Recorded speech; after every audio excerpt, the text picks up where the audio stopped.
Hey everyone, for this DIY, you want to start out by putting hot glue on the smallest part of a foam cone.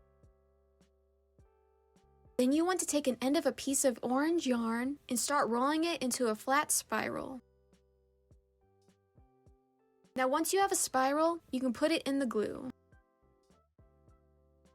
All you have to do now is that you want to keep adding glue and wrapping the yarn into a spiral. When you have filled up the smallest part of the cone with yarn, you want to add some glue on the side of the cone, and then you want to start wrapping the yarn around the cone. You do want to keep wrapping and gluing the yarn until you have covered the cone. Also, make sure you keep the glue on the same side of the cone because you might see the glue through the yarn, and you don't have to worry that the glue will show because this will be on the back.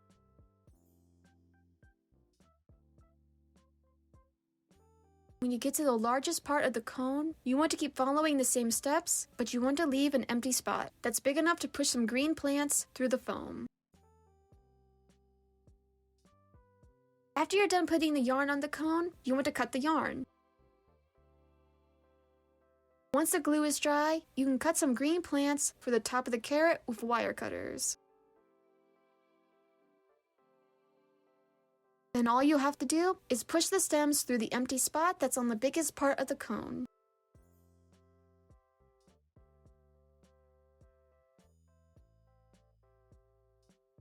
When you're done adding the green plants, you can glue them in place with hot glue.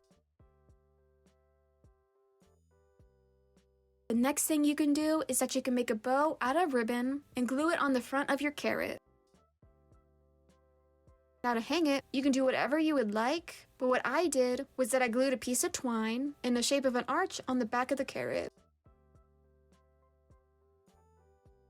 Then I added more glue to make sure it stays and hangs right. I also put some felt over the glue and the twine, so it would look better, and then I was done.